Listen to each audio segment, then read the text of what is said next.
Hello everyone, welcome to my channel literary learning with Harshita. और आज हम पढ़ेंगे एलिजी के बारे में। इसके पहले वाले वीडियो में मैंने सोनेट डिस्कस किया है और आज हम डिस्कस करेंगे एलिजी। एलिजी की डेफिनेशन क्या होती है, ये कितने टाइप की होती है और इसकी सेटिंग क्या होती है, और भी बहुत सारी चीज़ें, फेमस एग्जाम्पल्स एलिजी की आज हम डिस्कस करेंगे। तो आइए शुरू करते हैं। Definition: An elegy is a poem or a song expressing sorrow or lamentation, typically for someone who has died. That means elegy क्या होती है? एक पोएम होती है या एक सॉन्ग होती है जो कि एक्सप्रेस करती है किसी की सॉरो को, किसी चीज़ के लिए हम दुख व्यक्त करते हैं और उस पे जो लिखी गई पोएम है उसको हम एलिजी बोलते हैं। हिंदी में इसको शोक गीत बोलते हैं। तो स्पेशली एलिजी तब लिखी जाती है जब पर्सन की डेथ हो जाती है, दैट मीन ही और शी इज़ नो मोर, तो हम उसके यादों में एलिजी लिखते हैं। एलिजी कितने टाइप की होती है? दो टाइप की होती है। First one is personal elegy और second one is pastoral elegy. Personal elegy क्या होती है? पर्सनल एलिजी में जब हम किसी को जानते हैं और उस पर्सन की डेथ हो जाती है तो उसके लिए जो हम शोक गीत लिखते हैं, उसके लिए जो हम एलिजी लिखते हैं, जो हम पोएम लिखते हैं, that is called personal elegy. Okay. और पर्सनल एलिजी की फेमस एग्जाम्पल है टेनिसन की इन मेमोरियम, जो कि 1850 में लिखी गई थी on the death of his friend Arthur Henry Hallam. Arthur Henry Hallam उनके कॉलेज के एक फ्रेंड थे और उनकी डेथ हो जाती है अराउंड 1832 टू 1833 के बीच में। और उनकी डेथ पे एल्फ्रेड लॉर्ड टेनिसन ने एक एलिजी लिखी, that is called In Memoriam. All right, जो कि 1850 में पब्लिश्ड हुई थी।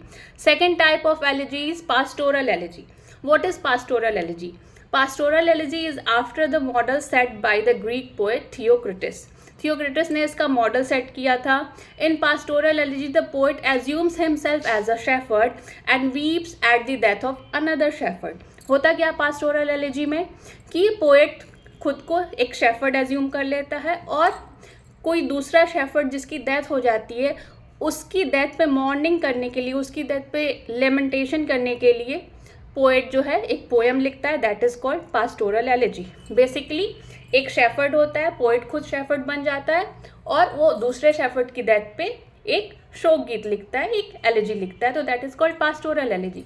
एंड पास्टोरल एलिजी की सेटिंग क्या होती है? पास्टोरल होती है। Pastoral that means rural setting and poet becomes the shepherd and mourns on the death of another shepherd. इसकी फेमस एग्जाम्पल है मिल्टन की लिसिडस 1637 में आई थी, जो कि किसके डेथ पे हुई है, किसके डेथ पे लिखी गई है? किंग एडवर्ड के डेथ पे लिखी है मिल्टन ने।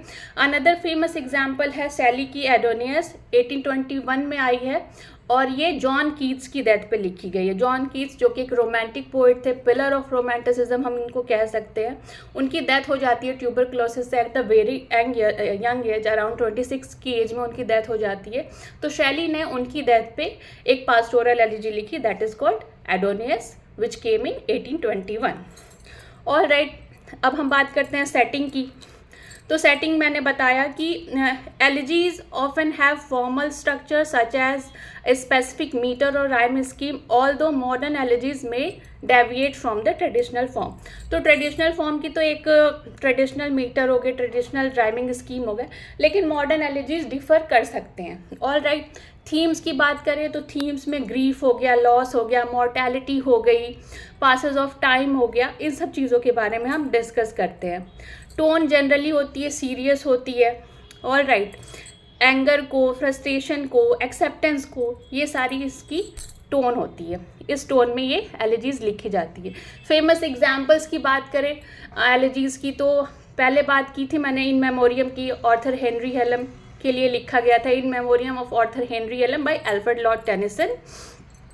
और अनदर एलिजी की एग्जाम्पल हम ले सकते हैं O Captain my Captain, written by Walt Whitman. This famous elegy mourns the death of President Abraham Lincoln and uses the metaphor of a ship and its captain to symbolise the nation's loss. तो इसमें different kind of symbolism की use हुआ है। तो O Captain my Captain on the death of Abraham Lincoln. फिर when lilacs last in the dooryard bloom, ये भी Abraham Lincoln की डेथ पे ही लिखी है। किसने लिखी है? वॉल्ट विटमैन ने लिखी है। And now comes the most famous elegy, we can say that, और it is prescribed in your syllabus also, that is called elegy written in a country churchyard written by Thomas Gray. तो ये एक बहुत ही famous elegy है और ये आपके BA के सिलेबस में प्रेस्क्राइब्ड भी है, तो हम आगे इस पर भी वीडियो बनाएंगे। So that's all about elegy. I hope ये आपको क्लियर हुआ हो। So see you in the next video. Thank you so much.